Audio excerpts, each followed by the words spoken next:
It's always amazing to me how memories can fail us. There are times where it seems like we just cooey and remember something no matter how hard we try. And there are other times when something that we saw or heard so long ago just pops into our heads out of nowhere. The murder had gone unsolved for decades, until one day Sammy just decided to confess to a social worker. He told the social worker that he killed Mary after she confronted him about having an affair.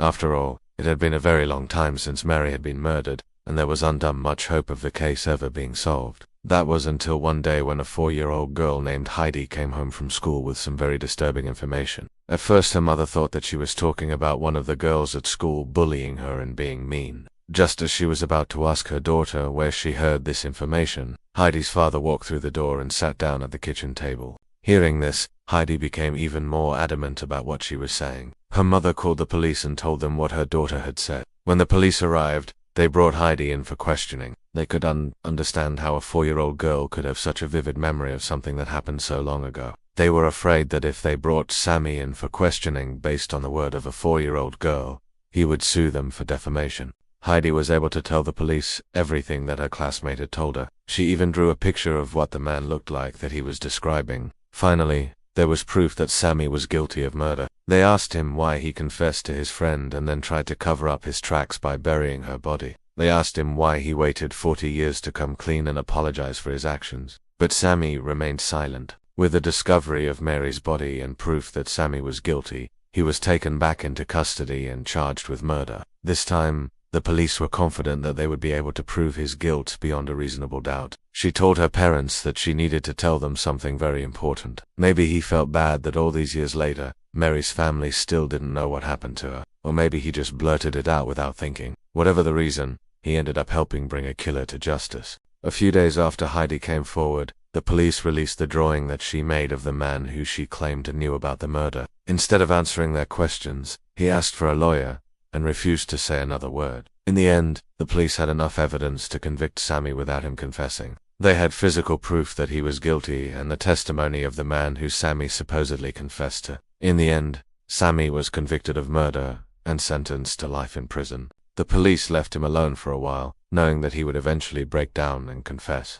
This quickly gained the attention of the media, who were eager to hear any new information about the case. It took over 40 years to bring this man to justice, but better late than never. So she asked her which girl it was, but Heidi insisted that she wasn't talking about one of her classmates. She said that she knew who killed Mary. Heidi's mother didn't know what to do. Part of her wanted to believe her daughter, but she also didn't want to get her hopes up. They had nothing to go on except for the word of a young girl. But they also knew that he was the prime suspect in Mary's murder. They had received information from multiple sources that Sammy had confessed to the murder before. Just when it seemed like the case was going nowhere, the police were able to get a hold of the classmate that Heidi had originally told her parents about. When they questioned him about the murder, Sammy denied any involvement. He said that he hit her over the head several times, dragged her body into the backyard, and buried her there. One afternoon, Heidi came home from school and told her mother that she had a secret. He said that his uncle, Sammy, had confessed to him years ago that he killed Mary and showed him where he buried her body. With this new information, the police were able to get a search warrant and dig up the backyard of Sammy's old house. Her mother, believing that it would be something small, asked her what was wrong. What came out of Heidi's mouth shocked her mother to her core. They couldn't believe what they were hearing. Heidi explained that she was drawing a picture of Mary in school, and one of the other students came up to her and told her that he knew who killed Mary.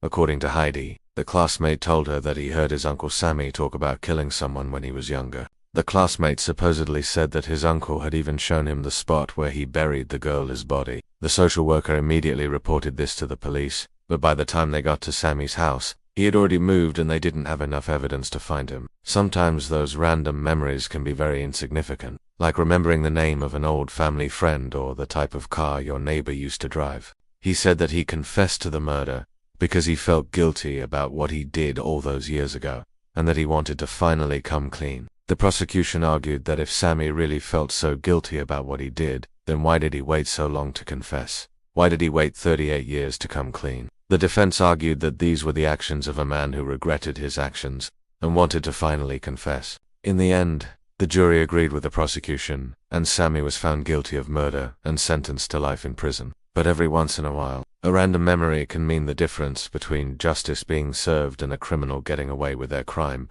In today's video, we are going to look at the case of a 4-year-old girl who had a random memory that ended up changing everything. To protect the identity of the victim, we're going to refer to the perpetrator as the defendant and the victim as the girl. In 2018, a man named Sammy was convicted of murdering his girlfriend, Mary. In 1979, the police eventually caught up to Sammy and arrested him for murder. However, during his trial, Sammy pleaded not guilty. As the years went by, people began to forget about this case.